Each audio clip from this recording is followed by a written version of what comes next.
La jeunesse a besoin d'espoir parce que la jeunesse se projette vers l'avenir. Ku bëgg a xool ca kanam nag te loo xool mu lëndëm wala soo xoolee doo gis kooku mënul am yaakaar mënatul progresser. Et je veux dire à cette jeunesse que vous ne devez pas perdre espoir parce que nous avons tous les outils pour développer ce pays. Nous avons tous les outils pour créer les conditions du progrès, du bien-être, de l'emploi et de mon niveau d'offre de biens et services publics. Lépp am na Sénégal. On nous a trop menti en nous disant que nous sommes pauvres, nous ne sommes pas pauvres. Benn pauvreté la ñu am Sénégal benn pauvreté la ñu am mooy la pauvreté de notre élite politique. C'est la seule pauvreté bu ñu am. Mais réew moo xam ne yàlla ci mbaaxaayam ak nangu gi mu nangu suñuy ñaanu maam jox ñu réew boo xam ne 716 kilomètres de côte poissonneuse loo fi soxla ci jën ak lu mel ni moom mi ngi fi. ñu ne nag géej googu sax far gis nañ fa pétrole ak gaz goo xam ne kenn xamul nu mu toll. bi ñuy ñëw léegi rek ci oto bi Atepa mi ngi convertir li nga xam ne mooy potentiel bi ñu am ci gaz. Est-ce que su sénégalais yi xamoon li ñu am ci sénégalais yi xamuñu lan la ñu am ci richesse. Macky Sall ànd ak ay ñoñam toog ki frenkulaay ci ba pare ne kenn du ci wax ànd ak rakkam Alioune Sall ñuy signé lu leen neex di jox ku leen neex di jaay suñu alalu réew.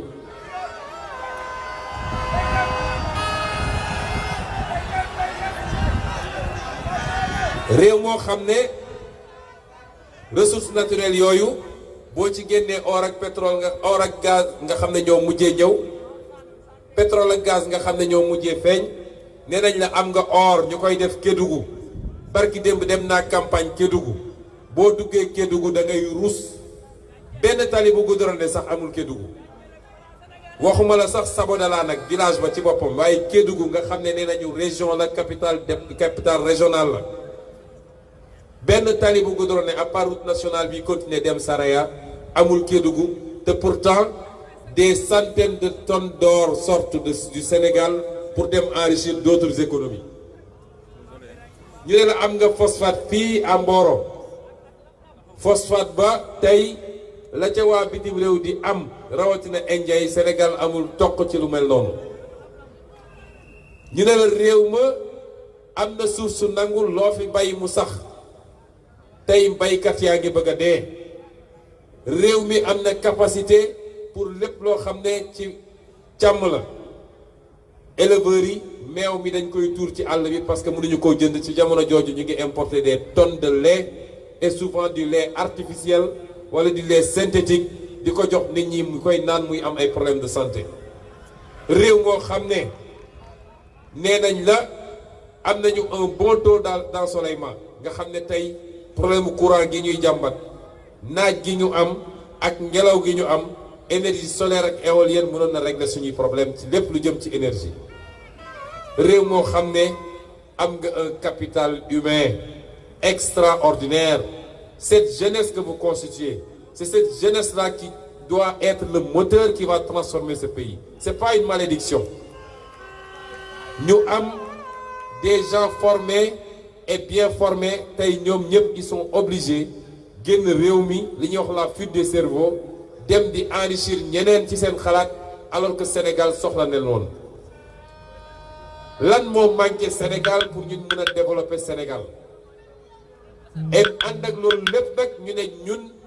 bokk nañu ci les 25 pays les plus pauvres du monde loolu xel mënu koo nangu xam ngeen nag lu waral lool njiit yu bon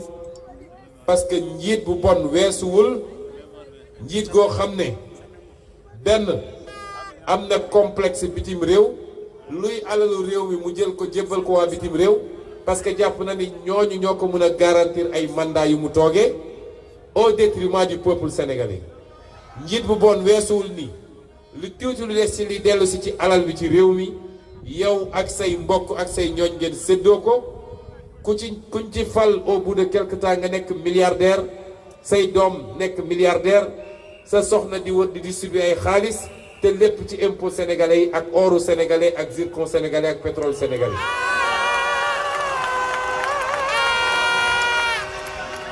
su ngeen gisee nag le combat pour la souveraineté, le discours sur la souveraineté su ngeen gisee ñu placé ko au cœur de la campagne parce que gars yi nit ñi dañuy nax peuple bi gis nga programme politique li ci gën a yomb mooy dige moo gën a yomb ci programme politique koo fi jël ci ñi nekk fii mun na ñëw ne candidat la su ngeen ma falee dinaa def ay usine su ngeen ma falee dinaa def ay stade su ngeen ma falee dinaa def mais naka nga koy defee avec quoi comment quand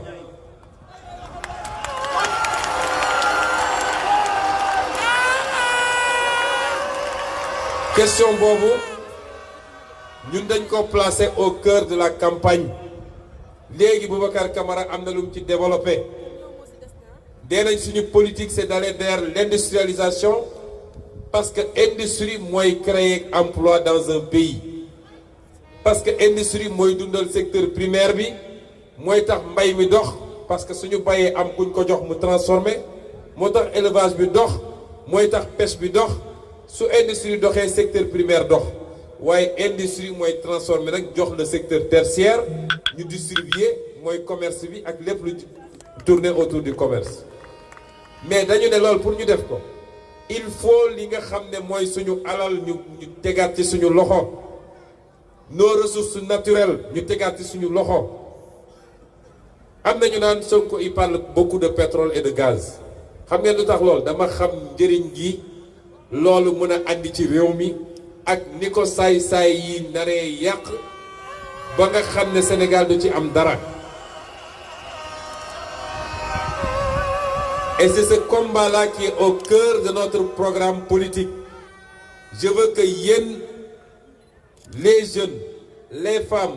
les personnes du troisième âge bref tout le peuple sénégalais dama bëgg ngeen xam ni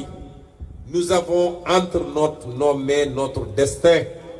et c'est ça l'enjeu de 2019 parce que le candidat qui n'ose pas regarder le peuple les yeux dans les yeux pour leur dire que si vous me faites confiance lay suñu alal te ñu nangu ko suñu loxo dinaa ko delloo si réew mi kooku su leen ne day defar réew mi daf leen di nax parce que bu ngeen ko falee avion lay jël dem Paris ñu naan lebal nañ ko 7000 milliards mais xam ngeen ni milliards bu ñu ko lebal signé na benn accord pour joxe lenn ci suñu pétrole wala joxe suñu gaz wala joxe suñu ressources naturelles c'est ça le combat qu'il faut gagner et c'est pourquoi ñun la ñuy proposer peuple bi c'est un pacte la ñuy proposer le peuple ñu new ñu leen fal leen ñu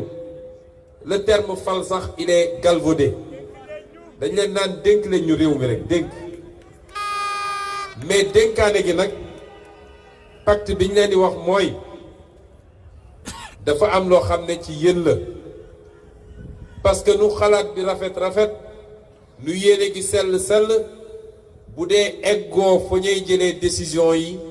bu campagne pare élection pare ñu ne waajeew lañ fa tegaat wala keneen ku mel noonu da ngay ubbiwaat programme bi dugal ci tiroir yi ñu xaaraat 5 ans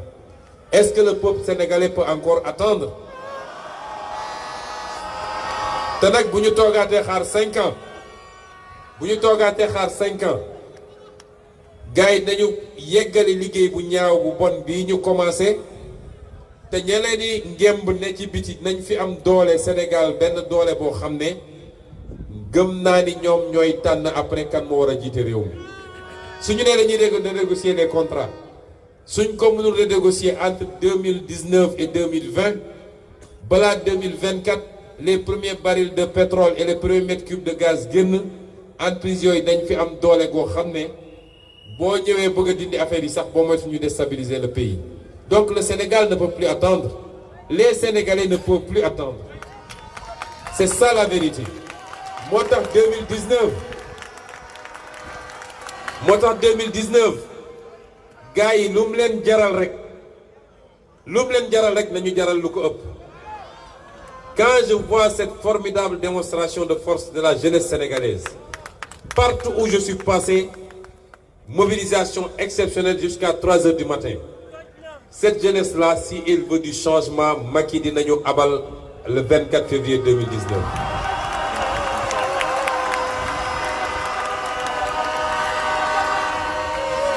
Xam nga, nul ne peut enfreindre ou faire face à la volonté populaire. La souveraineté nationale appartient au peuple et le peuple ne fait que la déléguer pour un temps. Moo tax askan wi xam nga en Tunisie dañ ne woon la Tunisie est un pays policier, mais tellement policier que derrière chaque Tunisien il y a un policier. Mais keroog bi Tunisien yi ne doyal nañ ci Ben Ali en moins d'une semaine wax ji jeex na. Noonu la amee Burkina Faso, noonu la amee Égypte. Bu leen kenn intimider en vous faisant croire que Macky Sall dafa yor ay moyens yoo xam ne mën na faire face à la volonté populaire. Le 24 février bu dee moom moo gagné te élection yi jaar de manière démocratique et transparente dinañ ko féliciter. Mais bu bëggee foqati élection yi, je demande à cette jeunesse-là de marcher vers le palais et de le sortir du palais.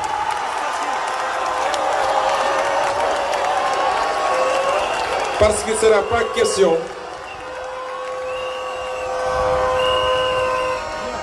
pas question mu foqati l'avenir de ce pays, l'avenir de cette jeunesse. Loolu nag ba tey en termes de note d'espoir, ce que je veux vous dire,